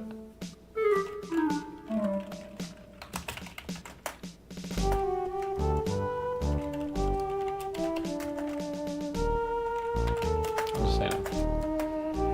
What about any lesser crimes? We suspect Corvus was brought to the lodge by Nessa to commit fraud. Do we know anything?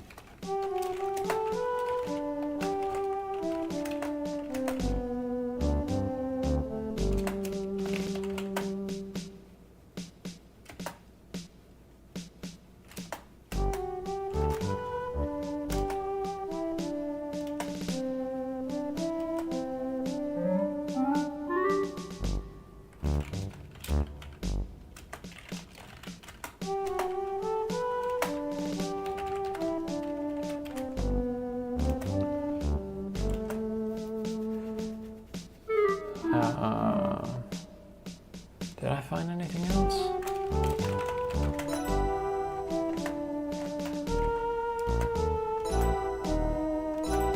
Dynamite.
Specifically about Margot's murder.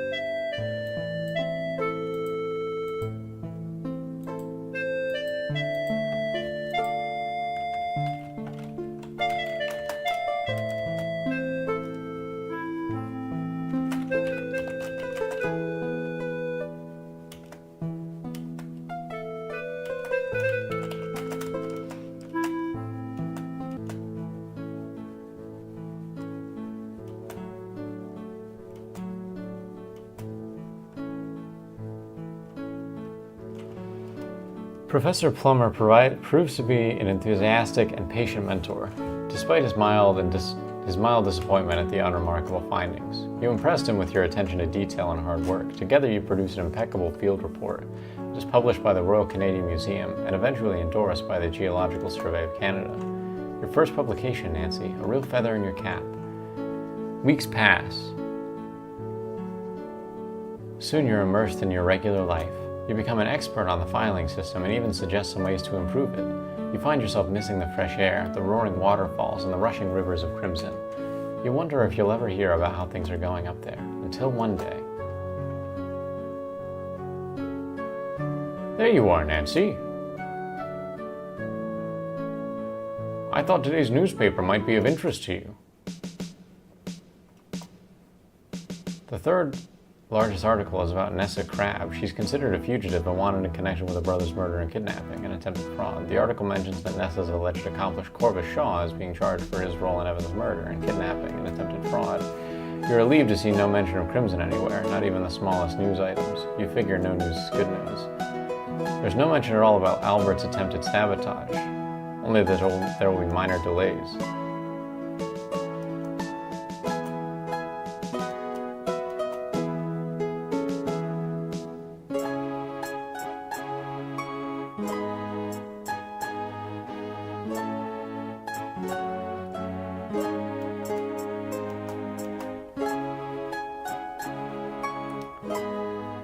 You start the long walk home. You're relieved that Crimson won't become an open pit mine and that Kimmy and her Cormorants are safe and happy.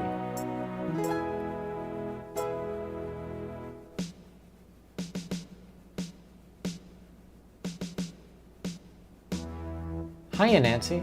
Another late night, eh? I've got a bit of stew saved for you. Kept it nice and warm on the stove. Thanks, Miss Williams. I'm starving. Go on in, lass. I'll serve it up. Okay, take your time.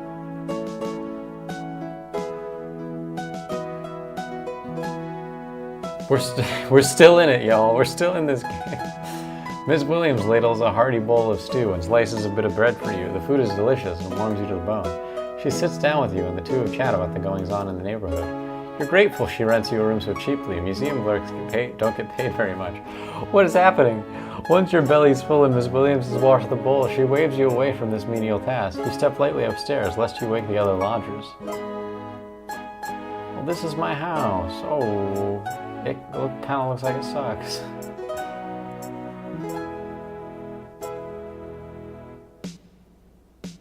You fall asleep as your head hits the pillow. You're exhausted, and tomorrow will be another exhausting day.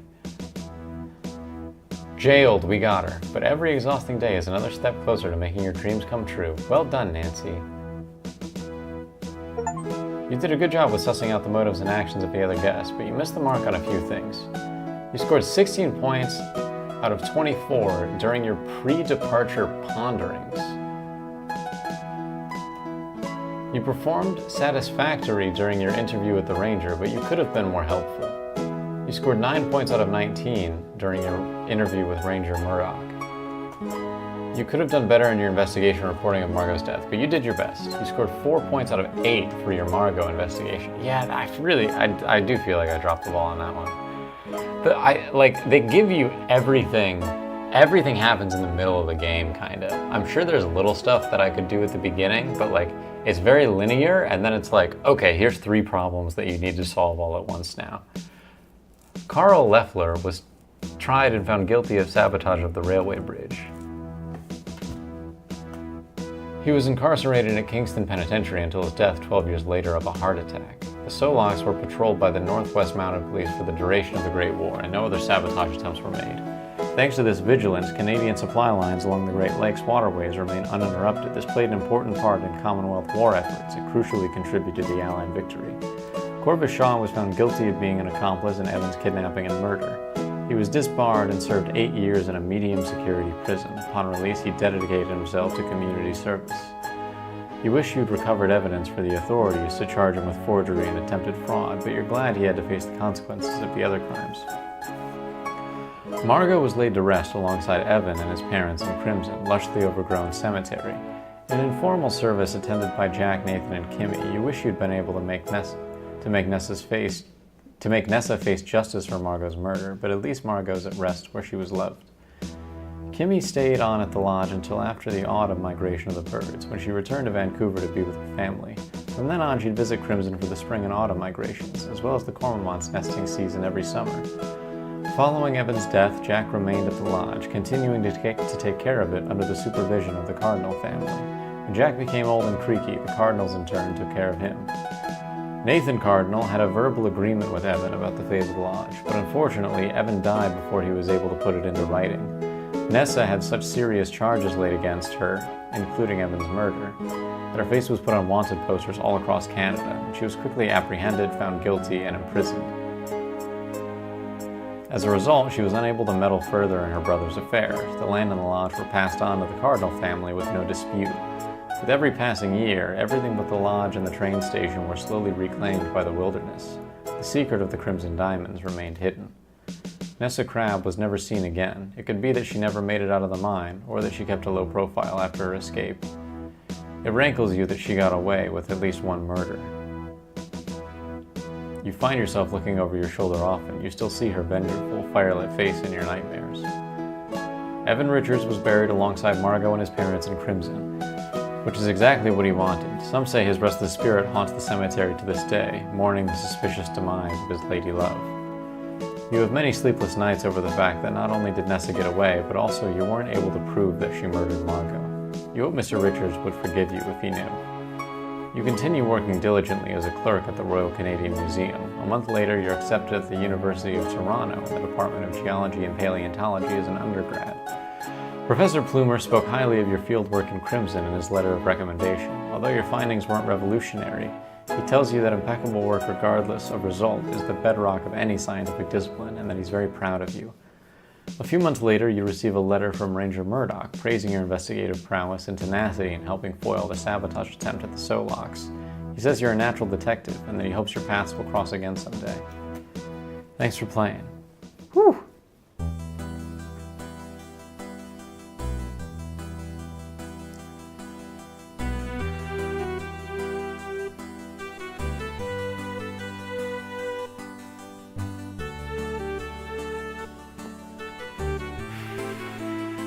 All right. Really fun little game to sit down and just sort of spend some time with, you know?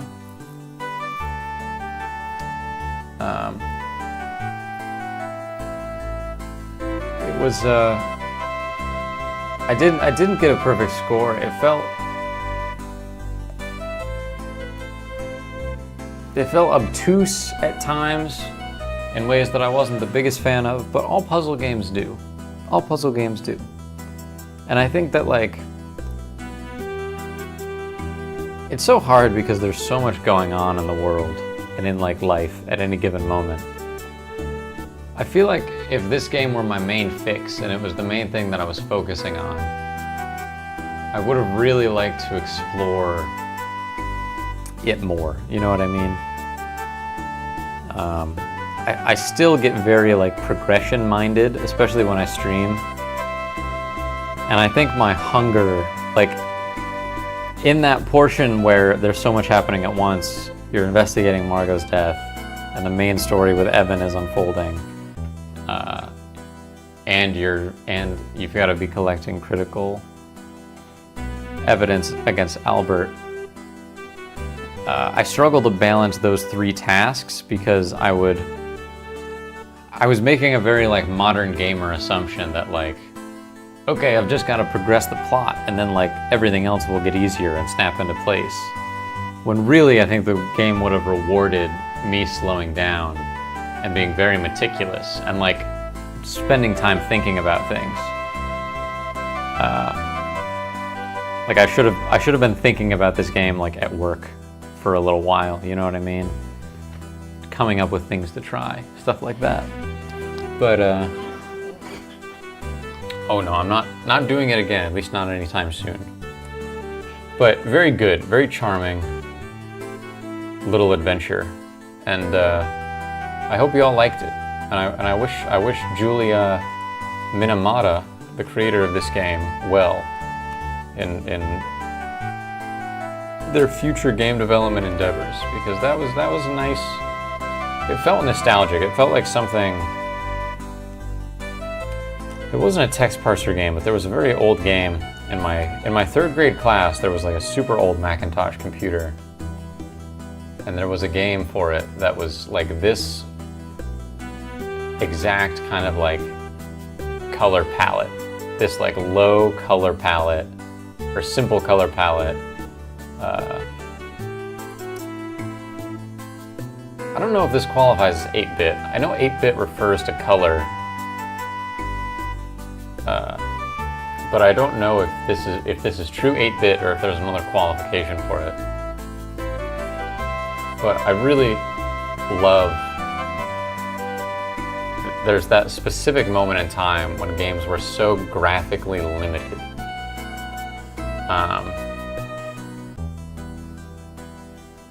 And you can see they're making so many compromises with color and line and movement and sort of all of these things. And it actually, this game had a surprising amount of depth, right? It had a surprising number of nooks and crannies that I didn't explore, even though it is mechanically very simple. And my only real critique of it is just like a couple little design things. Like I'm still a little salty about those candles. The candles were the main thing that I was like, what? Those should have been a different color. And I think that there were times where I felt like the text parser was letting me down. There were times where I felt like the commands, like there weren't enough different phrasings or different commands to accomplish something very simple, even though they felt obvious to me. Like what we just went through with the exploding the dynamite, right? Set off explosive was like the only thing that I thought of that was in the text parser as like an acceptable answer. Not explode dynamite, not compress plunger, not push down plunger, not ignite, not detonate, like all of these words that came to mind before set off explosive. And I wonder how many points there were in the game where I tried something like that and it didn't work because my phrasing wasn't right. I think the best thing that like a text parser game can do is just have like 20 or 30 formations of a thought available, for like those really specific moments. Because if it's like ask about blah or talk about blah or examine blah, those are obvious. Those are like mechanically consistent. And I think like I really got the hang of those. But when it's a specific task, it's the same for getting the jar out of the river. Because sometimes the text parser will be like, you can't open the door, you haven't grabbed the handle. Okay, you've grabbed the handle, but you need to turn the knob before you open the door, right? Like they'll really split up a task to like create difficulty. But then there are other times where it's like, you just say, retrieve jar, right? And then you walk over to the jar, get in the river, pick it up, put it away, and walk back. And it does all of those things just from like retrieve jar. So just little nitpicks like that, but overall just like so charming and so sweet and nostalgic. I think it's a really good game for curious people. But anyways, I'm gonna call it for now. I'm gonna say goodbye. But hey, thanks everyone for watching. Card, Ira, you really seem to like this game. I hope you become a regular. One of the things that I'm looking forward to playing are Mist and Riven in VR. So I think if I remember correctly, you were sort of brought in by the Mist Iceberg and the Liminal Point and Click video. So if you're not interested in Half-Life Alyx or the things that I usually stream, look out for those. And I hope to see you. Did you play Dimhaven demo? I did not. Another puzzle game that's on my list, though, is the Curse of the Obra Dinn, something like that. It takes place on a ship, I think. That was recommended to me by a coworker, and since then I've seen like rumblings about it that imply that it's quite good. So, Return of Obra Finn. Thank you, Ira. Yes. I want to play that at some point, but as everyone... Obra Dinn. Okay, I was right about Dinn. Return of Obra Dinn. I got it mostly right. But I got a long list of games. And they don't... I usually stream 2 or 3 times a week. So it takes a while. It takes a while for, games that are on the list to actually get played. Still got to do God of War Ragnarok.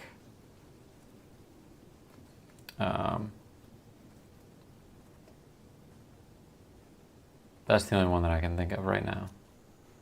But just there's so many games I'd like to play. God of War Ragnarok is explicitly on my list to stream, just like the Curse of Obra Dinn, or the Return of Obra Dinn, and Myst VR, and now Riven VR, and Half-Life Alyx, which we're going to jump into next.